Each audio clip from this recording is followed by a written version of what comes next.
Good evening all of you and welcome to today's daily test paper discussion. आज हमने conduct किया था new NDA daily test paper number 57 और इस particular video में हम लोग इसी के सॉल्यूशन को डिस्कस करने जा रहे हैं। तो स्टार्ट करते हैं आज का ये डिस्कशन। तो आज के पेपर का जो पहला क्वेश्चन है उसमें तुम्हें ये इक्वेशन दे रखा है sec x plus x square x is equals to 1 और तुम्हें ये वैल्यू फाइंड करनी है 10 to the power of 8x minus 10 to the power of 4x minus 2 tan square x plus 1। तो जब हम लोग इस क्वेश्चन को स्टार्ट करेंगे तो सबसे पहले जो गिवन इक्वेशन है वहाँ से हम लिख लेंगे sec x is equals to 1 minus sec square x. तो जो फॉर्मूला हमने पढ़ा है उसके हिसाब से इसकी वैल्यू हो जाएगी माइनस का tan स्क्वायर एक्स। अब दोनों साइड्स की स्क्वायरिंग कर लो तो यहाँ पे आ जाएगा sec square x is equals to 10 to the power of 4x और सेक स्क्वायर एक्स का फॉर्मूला होता है 1 प्लस tan स्क्वायर एक्स। अब ये करने के बाद चूँकि पावर हमें 8 चाहिए तो एक बार और स्क्वायरिंग कर दो इसकी दोनों साइड की। तो ए स्क्वायर दैट इज़ 1 का square 1 plus B square that is tan square x का whole square 10 to the power of 4x plus 2ab मतलब यहाँ पे 2 tan स्क्वायर एक्स हो गया। तो राइट हैंड साइड में 10 to the power of 4x का स्क्वायर करेंगे तो ये 10 to the power of 8x हो जाएगा। तो 1 को यहाँ पे छोड़ के बाकी सारे टर्म्स को 10 to the power of 8x के पास शिफ्ट कर दो। तो यू विल फाइंड कि जो तुम्हें पूछा गया है उसमें से फर्स्ट 3 टर्म्स की वैल्यू तुम्हें मिल गई है 1, मतलब यहाँ से लेकर यहाँ तक की वैल्यू तुम्हें मिल गई 1 और बाद में एक +1 और करना है। तो इसमें अगर मैं +1 यहीं पे कर दूँ तो 1 + 1 तुम्हारा आंसर हो जाता है 2। तो C is the correct answer. I hope समझ में आ गया होगा। अगला क्वेश्चन बेसिक ट्रिग्नोमेट्री का है जिसमें न्यूमरेटर में sine square A minus sine square B लिखा हुआ है जो कि फॉर्मूला होता है sine A plus B into sine A minus B. अब नीचे sine A cos A minus sine B cos B है तो 2 से मल्टीप्लाई डिवाइड कर दो। तो एक 2 यहाँ मल्टीप्लाई कर दे एक 2 ऊपर कर लो तो ये बन गया 2 sine A cos A minus 2 sine B cos B. अब ये हमने इसलिए किया क्योंकि हमें ये पता है कि जब भी साइन और कॉस सेम एंगल के साथ ऊपर नीचे जब भी होते हैं तो हमें उसे 2 से मल्टीप्लाई डिवाइड करना होता है। अब ऊपर वाले टर्म को बिल्कुल नहीं छेड़ेंगे क्योंकि वो एज इट इज़ रहेगा लास्ट तक। नीचे में तुम्हारा फॉर्मूला बन गया है, देखो फर्स्ट टर्म का वैल्यू हो जाएगा sin 2a और second 2 sin b cos b मतलब sin 2b। तो ऊपर वाले को सेम रखते हुए अब हम लोग यहाँ पे नीचे डिनोमिनेटर में फॉर्मूला लगा लेंगे sin a minus sin b का जो कि होता है 2 cos a plus b by 2 मतलब ये a प्लस बी हो जाएगा into cos a minus b by 2 sine a minus b by 2 तो ये a माइनस बी हो जाएगा। अब देखो ध्यान से 2 से 2 कैंसिल हो गया, sine a minus B sine a minus B से गया, तुम्हारे पास sine upon cos a plus B के साथ में तो फाइनल आंसर हो गया tan का a plus b that is b is the correct answer. अगला क्वेश्चन है जिसमें ऑलरेडी एक इक्वेशन दे रखी है तो उसकी हम लोग पहले स्प्लिटिंग कर लेते हैं। स्प्लिटिंग करने पे ये हो जाएगा minus 9x square plus x square minus 9 और अगले ही स्टेप में फर्स्ट 2 टर्म्स में से अगर मैं एक्स स्क्वायर कॉमन ले लेता हूँ तो फिर वो एक्स स्क्वायर माइनस 9 आ रहा है ब्रैकेट के अंदर और दूसरे 2 टर्म्स में से 1 कॉमन ले लो तो फाइनली तुम्हारे पास आ गया x square plus 1 into x square minus 9 equals to 0। That means x square plus 1 0 हो सकता है। यहाँ से एक्स स्क्वायर की वैल्यू आ गई -1 that means x should be equals to √-1 जो कि प्लस माइनस आयोटा होता है। तो एक वैल्यू तो तुम्हें यहाँ दे ही रखी है। दूसरा एक्स स्क्वायर इक्वल्स टू 9 है जिसमें से x की वैल्यू मैं लिखूँगा +-3 लेकिन हमें ये रूट दे रखा है +-1/k। तो +-1/k को अगर मैं +-3 के इक्वल करता हूँ तो k की जो वैल्यू आएगी आफ्टर क्रॉस मल्टीप्लिकेशन वो 3 होगी 1/3 होगी। तो k is 1/3 b is the correct answer. अगला क्वेश्चन परमुटेशन का है, कॉम्बिनेशन उसमें इन्वॉल्व हो रहा है। फेलियर वर्ड तुम्हें दिया हुआ है और तुम्हें बोला जा रहा है कि इनमें से 4 लेटर तुम्हें लेने हैं जिसमें f should be always included. मतलब f की तो पोजीशन को तुमने फिक्स कर दिया कि f तो हमें लेना ही लेना है। तो बाकी जो बचे हुए 6 लेटर्स है उसमें से तुम्हें 3 लेना पड़ेगा दैट मीन्स 63 और f को सामने रख के अगर मान लो तुमने कोई भी इसमें से 3 लेटर निकाले तो वो 4 लेटर मिलके आपस में 4 फैक्टोरियल वे में अरेंज हो सकते हैं। तो इसका जो करेक्ट आंसर होगा वो 63 इंटू 4 फैक्टोरियल हो जाएगा। ज़्यादा इसमें दिमाग लगाना नहीं है क्योंकि ऑप्शंस ऑलरेडी इसी फॉर्म में दे रखे हैं। तो करेक्ट आंसर इज़ बी। 5वां क्वेश्चन काफ़ी इंटरेस्टिंग था, ध्यान से देखना। इस क्वेश्चन में तुम्हें जो इक्वेशन दे रखी है उसमें बी स्क्वायर की वैल्यू, क्योंकि यहाँ ए स्क्वायर की जगह ए स्क्वायर प्लस 1 है और बी स्क्वायर की जगह ए स्क्वायर प्लस 2 है, तो ये जो वैल्यू है ये बड़ी है, मतलब ये वो वाला एलिप्स है जो अलॉन्ग वाई एक्सिस होता है। तो इस केस में इसेंट्रिसिटी निकालने का फॉर्मूला हो जाता है 1 - a² / b²। जिसमें से ए स्क्वायर हमने इसको माना है और बी स्क्वायर हमने इसको माना है। और इसेंट्रिसिटी की वैल्यू हमें क्वेश्चन के अकॉर्डिंग दे रखी है 1/√6। तो अब मैं यहाँ पे लिखूँगा 1 माइनस ए स्क्वायर की जगह ए स्क्वायर प्लस 1 और बी स्क्वायर की जगह ए स्क्वायर प्लस 2। तो ये 1/√6 फिक्स रहा। इसको एलसीएम लेके यहाँ पे देते हैं, ए स्क्वायर प्लस 2 माइनस ए स्क्वायर माइनस 1 अपॉन में ए स्क्वायर प्लस 2, दोनों कैंसिल हो गए। ऊपर से आया 1 अपॉन में ए स्क्वायर प्लस 2 और यहाँ पे स्क्वायरिंग करके ये 1/6 कर लो। तो यहाँ से फाइनली ए स्क्वायर की वैल्यू आ जाती है 4। अब इसको उठा के यहाँ और यहाँ डाल दो सो दैट तुम्हारा एलिप्स एक परफेक्ट इक्वेशन के फॉर्म में आ जाए। ए स्क्वायर 4 + 1 5 और यहाँ पे एक्स स्क्वायर 4 + 2 6। अब के की वैल्यू निकालने के लिए उसने तुम्हें लेटेस्ट रेक्टम का वैल्यू दे रखा है, लेकिन इस केस में लेटेस्ट रेक्टम का फॉर्मूला हो जाएगा 2a² b, जिसकी वैल्यू दे रखी है 10/√k। तो ए स्क्वायर तो अपनी जगह में 5 लेके बैठा है, लेकिन b के जगह में हमें रुकना पड़ेगा यहाँ पे √6 = 10/√k। अब ये दोनों कैंसिल कर दो, स्क्वायरिंग करेंगे, के की वैल्यू आ जाएगी 6, जो कि बी ऑप्शन में अवेलेबल है। अगला क्वेश्चन है ट्रिग्नोमेट्री का, जिसमें तुम्हें tn को डिफाइन किया है उसने। tn is defined as sin to the power of n theta plus cos to the power of n theta, और बदले में उसने तुमको न्यूमरेटर में दे रखा है t3 - t5 और डिनोमिनेटर में दे रखा है t5 - t7। इनका अपॉन रेशियो फाइंड आउट करना है। तो 3 बैठाने पे ऊपर आ जाएगा sin³ theta plus cos³ theta, और दूसरे ब्रैकेट में आ जाएगा sin to the power of 5 theta plus cos to the power of 5 theta.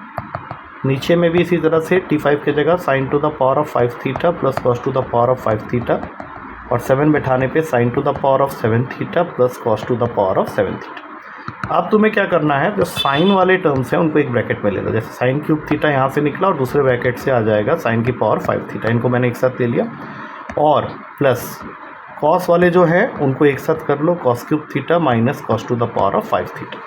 फिर उसी तरह से नीचे आएंगे, साइन वाले टर्म्स को एक साथ कर लो, साइन की पावर में 5 theta minus sine to the power of 7 theta, और यहाँ से cos to the power of 5 theta minus cos to the power of 7 theta. अब इसके बाद मेन स्टेप क्या है कि ऊपर के जो साइन वाली ब्रैकेट बनी है उसमें से you can take common sin³ theta, तो अंदर आ जाएगा 1 - sin² थीटा, और दूसरे ब्रैकेट से you can take cos³ theta common, तो अंदर आ जाएगा 1 - cos² थीटा। सेम काम नीचे भी करो, यहाँ से sin की पावर 5 थीटा कॉमन ले लो, तो अंदर आ जाएगा 1 - sin² थीटा। इसमें से cos की पावर 5 थीटा कॉमन ले लो, अंदर आ जाएगा 1 - cos² थीटा। आप ध्यान से देखना, ऊपर आ गया है sin³ theta into cos² theta, और यहाँ पे है cos³ theta into sin² theta. फिर उसी तरह से नीचे बन गया sin की power 5 theta into cos² theta, और ये cos की power 5 theta into sin² theta.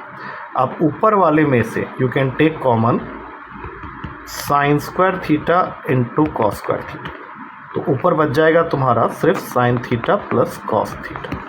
और फिर ठीक उसी तरह से नीचे से you can take common again sin² theta cos² theta, तो अंदर आ जाएगा sin³ theta plus cos³ theta. तो ये दोनों को तो कैंसिल कर दो।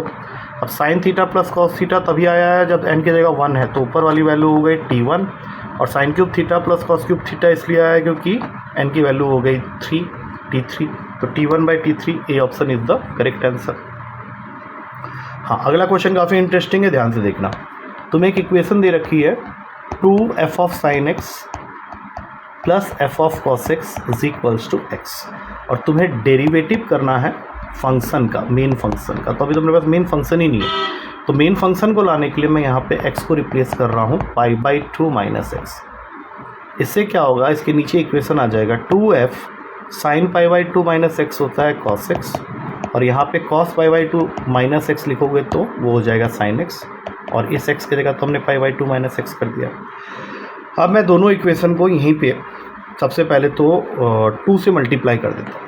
2 से मल्टीप्लाई करने पे क्या होगा, ये इक्वेशन बन जाएगी 4f of cos x, मतलब मैं इस इक्वेशन को 2 से मल्टीप्लाई कर रहा हूँ, plus 2f of sin x is equals to, अब यहाँ पे आ जाएगा π-2x। अब ठीक इसके नीचे जो पहला वाला इक्वेशन है, ये वाला इक्वेशन ये लिख दो, और लिखते समय ध्यान रखना कि लाइक टर्म्स को हम लोग एक दूसरे के नीचे लिख रहे हैं। अब इनको कर दो सब्ट्रैक्ट, क्योंकि मैंने इंटेंशन यही था कि हम कुछ को गायब कर सकें। तो हमारे पास में फाइनल इक्वेशन आ गया 3f of cos x is equals to pi minus 3x। तो एफ ऑफ कॉस एक्स की वैल्यू मैंने यहाँ से निकाल ली, that is pi by 3 minus. अब हमें डेरिवेटिव करना है, तो अभी कॉस एक्स बैठा हुआ है, हमें एक्स चाहिए, तो अब हम यहाँ पे एक्स को रिप्लेस करेंगे कॉस इनवर्स टी से या कॉस इनवर्स थीटा से, तुम कर लो यहाँ पे। तो ये एफ ऑफ टी बन गया और यहाँ पे आ जाएगा पाई by 3 minus cos inverse T. अब डेरिवेटिव कर दो, जैसे ही डेरिवेटिव करोगे तो पाई बाई 3 कॉन्स्टेंट है और कॉस इनवर्स टी का डेरिवेटिव होता है -1 अपॉन रूट का 1 माइनस टी स्क्वायर। तो ये माइनस और ये माइनस कैंसिल हो गया और तुम्हारा फाइनल आंसर आ गया f dash t is equals to 1 upon root 1 minus t square, जिसको मैं ये भी लिख सकता हूँ कि डी बाई डी एक्स अगर एफ ऑफ एक्स का कर दें यहाँ पे, तो टी को रिप्लेस करना पड़ेगा एक्स से और ये वैल्यू हो जाएगी 1 अपॉन अंडर रूट का 1 minus x square. That means b is the correct answer. Next question integration का है, जिसमें साइन एक्स कॉस एक्स है ऊपर और नीचे है 1 plus sign to the power of 4x। इसका इंटीग्रेशन करना है विथ रेस्पेक्ट टू dx और लिमिटिंग वैल्यू है 0 से पाई बाई 2। तो इसमें ऐसा करो 2 से मल्टीप्लाई डिवाइड करो सबसे पहले।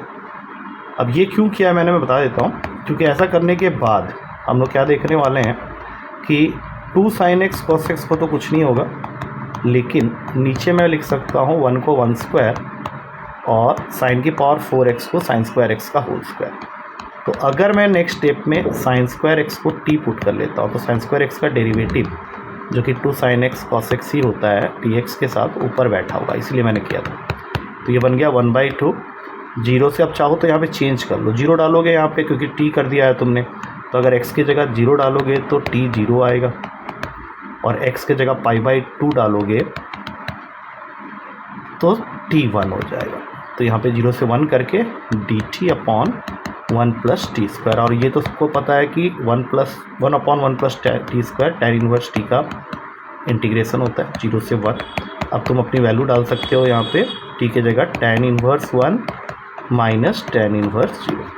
टैन इनवर्स 0 तो 0 हो जाएगा, टैन इनवर्स 1 की वैल्यू पाई बाई 4 होती है, हाफ से मल्टीप्लाई होगा, आंसर होगा pi by 8। That is available in c option.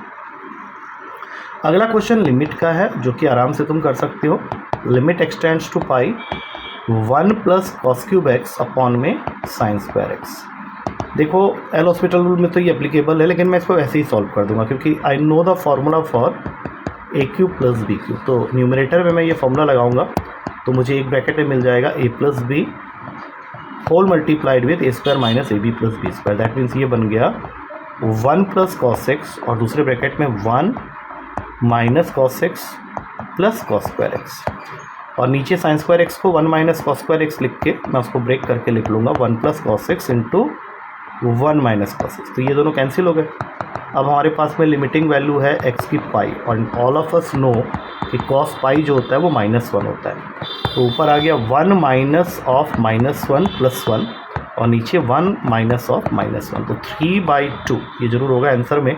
D is the correct answer. हम आखिरी क्वेश्चन की तरफ मूव कर रहे हैं। Coefficient of middle term binomial expansion का क्वेश्चन है।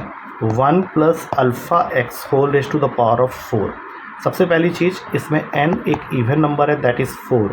तो खुलने के बाद 5 टर्म मिलेंगे, तो मिडिल टर्म निकालने का फॉर्मूला होता है इस केस में n/2 plus 1th term. That means ये केस हो जाएगा 3rd टर्म, इसका मिडिल है। तो इसका मिडिल टर्म का कोफिशिएंट हो गया 4c2। फॉर्मूला हम लोग यूज़ कर रहे हैं NCR, a के पावर में n माइनस r, b की पावर में r। तो ये तुमको देगा 4c2, a तो चलो 1 ही है, यहाँ आ जाएगा अल्फ़ा स्क्वायर। दूसरे साइड में जहाँ पे n की वैल्यू है 6 और ये है 1 माइनस, तो ये क्या देगा तुम्हें। अब इसमें भी सेम फॉर्मूला लगाओ, 6/2 plus 1, that means 4th term, तो t 3 प्लस 1, तो ये बन जाएगा 6c3, और फिर यहाँ पे आ जाएगा तुम्हारा माइनस का अल्फ़ा क्यूब।